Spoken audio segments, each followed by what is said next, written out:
All right, get ready, because today we're going deep into something pretty mind-blowing. Yeah. We're talking about AI, but not just any AI. This one's got literary ambitions. Are you ready to explore the world of machine translation? Absolutely. And what makes this so captivating is we're moving beyond that simple word substitution. Yeah. DRT-o1 is designed to tackle the subtleties of literature, Okay. something that's traditionally been a major stumbling block for machine translation. Yeah, I can only imagine the chaos a computer would create trying to translate something like, he was as happy as a clam. I mean, where do you even begin with that? That's precisely the challenge, and it's not a new one. Right. Back in 1981, Raymond Vandenbroek, Okay. a scholar in the field of translation studies, highlighted the inherent difficulties in translating metaphors. He pointed out that metaphors are deeply rooted in cultural understanding, Yeah. which goes way beyond simply swapping words. So how do you teach a machine to grasp those deeper layers of meaning? It's not like you can just hand it a dictionary of cultural idioms. That's where DRT-o1 gets really interesting. The researchers behind this model took inspiration from a family of AI models Okay. known as O1-like models. Hold on. O1-like models, what makes them so special? They utilize something called long chain of thought, or COT. Okay. Think of it like solving a complex puzzle. You break it down into smaller steps and think through each one carefully. O1-like models do the same, allowing them to tackle intricate problems in a way that mimics human reasoning. So they essentially taught an AI to think like a human translator. That sounds straight out of science fiction. While it's not quite that dramatic, the analogy holds up. Great. The team wanted DRT-o1 to approach translation the way a skilled human translator would, Yeah. considering context, cultural nuances, and different ways to express the same idea. Okay, I'm hooked. How did they actually teach a machine to think that way? Did they somehow record the thought processes of human translators? It's even more intriguing than that. Okay. They developed a multi-agent framework for training DRT-o1. It's almost like creating a miniature AI school for machine translation. Wait, AI school. Tell me more. This sounds fascinating. Picture this. Okay. There's a translator agent that generates initial drafts. Then an advisor agent steps in.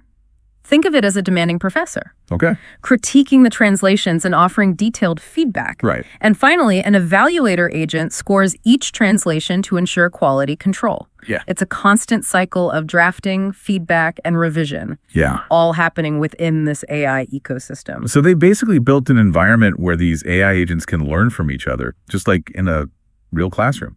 That's wild. And the results are quite remarkable. Okay. The average thought process in this training data involves over 500 tokens. Wow. To put that in perspective, imagine a human translator writing a paragraph of analysis for each sentence they translate. Right. That's the level of depth DRT-o1 is working with. Whoa, 500 tokens of raw AI thought must be incredibly complex. How do they even make sense of it all? Here's where another powerful language model comes in.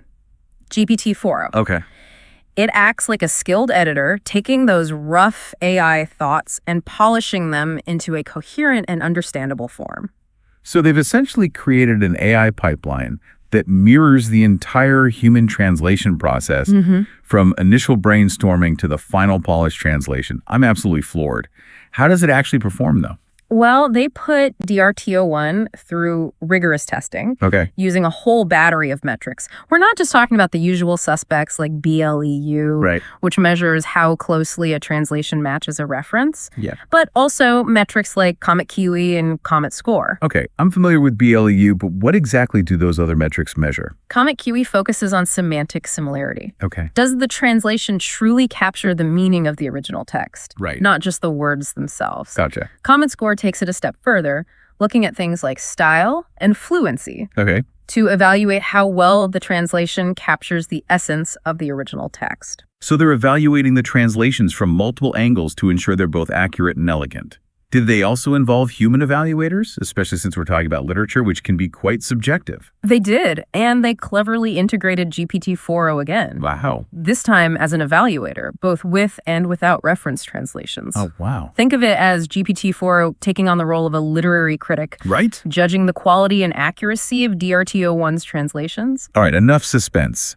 How did DRT-o1 actually stack up against the competition? The results are truly impressive. DRT-o1 consistently outperformed both traditional machine translation systems and other advanced O1-like models. Really? Even a massive 32 billion parameter model called QWQ. That's a huge win for the power of deep thinking, even in the realm of AI.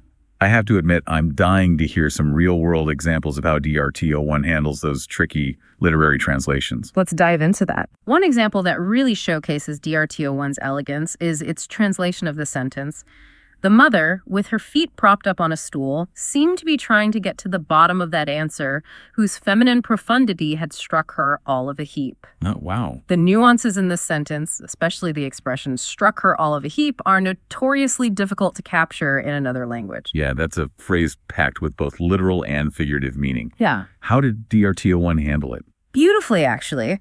The team shared the model's actual thought process. Okay. And it's fascinating to see how it first focused on translating key terms, Yeah. then created a preliminary translation through several rounds of revision. Okay. Using its advisor and evaluator, it arrived at a remarkably natural and elegant translation in Chinese. So it's not just spitting out a grammatically correct translation. It's Yeah. about capturing the spirit, the essence of the original text. That's where the long chain of thought really shines, right? Precisely. And this is a recurring theme in the case studies. DRT-o1 consistently produces translations that are not only accurate, but also stylistically sophisticated, reflecting a deeper understanding of the source material. Yeah. But with all this talk of deep thinking, I'm sure you're wondering if there's a catch. You read my mind. All this processing power must come at a price, right? You're absolutely right to ask that. The researchers do acknowledge one key limitation of DRT-o1. Yeah. Its speed. This elaborate thought process takes time, Right. making it significantly slower than traditional machine translation systems. So it's a trade-off between accuracy and speed, just like with human translators. A skilled translator might take longer, but you'd expect a more nuanced and elegant result. Exactly. And this raises some interesting questions for the future of machine translation. In what situations is speed more crucial than achieving perfect literary nuance?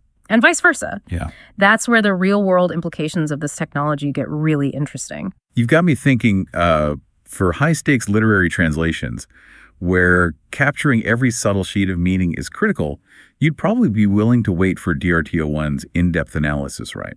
Precisely. Imagine translating a complex work of poetry, Yeah. where rhythm and imagery are just as important as the literal meaning. Mm-hmm. In those cases, a more thoughtful approach, even if it's slower, like what DRT-o1 offers, could be revolutionary. But for something like a real-time conversation or translating a news article, where quickly grasping the main points is the priority, maybe traditional machine translation systems are still the better option. That's a great point, and it highlights another key takeaway from the DRT-o1 research. Okay. It's not meant to replace all existing machine translation systems. Right. It's more like a specialized tool for specific purposes, Yeah. one that really pushes the boundaries of what AI can achieve with language. This brings me back to something you mentioned earlier. The researchers specifically chose to focus on literature for DRT-o1. They could have trained it on any type of text. That was a deliberate and insightful choice. Right. By focusing on literature with all its inherent complexities and cultural nuances, they essentially set a high bar for DRT-o1. Yeah. It's like putting it through a trial by fire. So if the model can handle the intricacies of literary language, it's a good indication that it can handle other complex language tasks as well. Exactly. And the impressive results suggest that this long chain of thought approach has the potential to unlock new levels of understanding in AI. This could impact not just translation, but other language-based tasks as well. It makes you wonder about all the other ways this technology could be applied. Could DRT-o1 be used to improve something like sentiment analysis? Or even help AI understand humor, which often relies on subtle wordplay and cultural references? Those are fascinating questions, and it speaks to the broader impact of this research. DRT-o1 isn't just about translating words, it's about teaching AI to think about language in a more human-like way. Yeah. As AI gets better at that, who knows what other doors it could open? It's both exciting and a little bit daunting to think that we're on the verge of machines that can genuinely grasp the nuances of human expression. Where do you see this technology headed in the future? It's certainly a pivotal moment in the development of AI. And as with any powerful technology, there are ethical considerations to keep in mind. Right. For example, as AI becomes more adept at translating literature, what does that mean for human translators? That's a crucial question. Will AI ultimately augment the work of human translators, allowing them to focus on the most creative and culturally sensitive aspects of translation? Or will it eventually replace them altogether? It's still too early to say for sure, but these are conversations we need to be having now. Yeah. As we develop and deploy these incredible technologies, it's not just about jobs, it's about preserving cultural heritage and the art of translation itself. It's a good reminder that technological advancement always comes with a responsibility to use it wisely and ethically. But let's not get too bogged down on the philosophical implications just yet. I'm still buzzing about the technical achievement of DRT-o1. It is a remarkable feat of engineering, combining multiple AI agents, large language models, and a deep understanding of both linguistics and computer science. Yeah. It really speaks to the ingenuity of the researchers involved. You know what else I find mind-blowing? They managed to achieve these results with a relatively small data set. They only used around 22,000 sentences for training DRT-o1. That's a really important point. In the world of deep learning, we often hear about the need for massive data sets. Right. But this research demonstrates that sometimes quality trumps quantity. Yeah. By carefully curating their data and focusing on a specific task, they were able to train a highly effective model. It's a valuable lesson for all of us, really. Whether we're working with AI or just trying to learn something new, sometimes the key is not to be overwhelmed by the sheer volume of information. Instead, focus on the most relevant and insightful pieces. Well said. And speaking of relevant and insightful, I think we should take a closer look at one of the most intriguing aspects of the DRT-o1 model, the role of GPT-4o in the training process. You're referring to how they used it to clean up the AI's rough thoughts. Yeah. I've been curious about that as well. It seems like GPT-4o is playing multiple roles in this story. First as a data curator, then as an editor, and finally as an evaluator. That's right. And that versatility is part of what makes GPT-4o so fascinating. It's not just a language model, it's a powerful tool that can be adapted to a wide range of tasks, including, as we're seeing here, training other AI models. But it also makes you wonder, does the success of DRT-o1 hinge too heavily on GPT-4o? What if GPT-4o were to change or become unavailable? Would DRT-o1 still be as effective? That's a valid concern, and it highlights the potential risks of relying too much on any single technology. However, I think it's important to remember that DRT-o1's strength lies not just in the specific tools used, but in the underlying approach, using long chain of thought to elevate machine translation. So even if GPT-4 were to evolve, the principles behind DRT-o1 could still be applied, perhaps using different tools or techniques. Exactly. The researchers have laid the groundwork for a new way of thinking about machine translation, one that goes beyond simple pattern matching and delves into the deeper cognitive processes of human language understanding. It's a reminder that the field of AI is constantly evolving. The most groundbreaking innovations often come from challenging the status quo and exploring new ways of approaching old problems.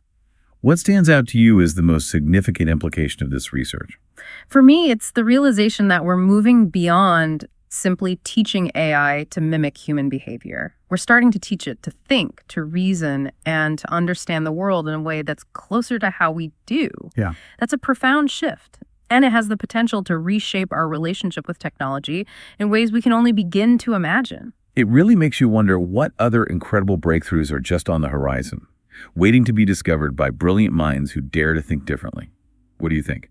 Have we reached a turning point in AI development? It certainly feels that way. And that brings us back to you, dear listener. What are your thoughts on all of this? Does the idea of AI mastering the art of literary translation excite you?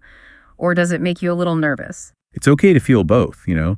Progress often comes with a mix of anticipation and uncertainty, but that's what makes it so fascinating. Absolutely. We encourage you to delve deeper into this topic and explore the research paper on DRT-o1 for yourself. We'll include a link in the show notes. You might be surprised by how readable it is, even if you're not a tech expert. And, you know, even if you don't dive into the technical details, just the fact that we're having this conversation is pretty amazing. Remember, it wasn't that long ago that the idea of AI translating anything, let alone literature, was pure science fiction. Right. And now we're discussing AI that not only translates, but also seems to understand the nuances of figurative language and can even explain its reasoning process. It's a remarkable leap forward. It really highlights the incredible pace of progress in AI. Who knows, maybe someday AI will be able to translate not just our words, but also our thoughts and emotions, bridging the gaps between cultures and languages in ways we can't even fathom yet. That's a beautiful thought. And it leads us to a final thought-provoking question for you to ponder.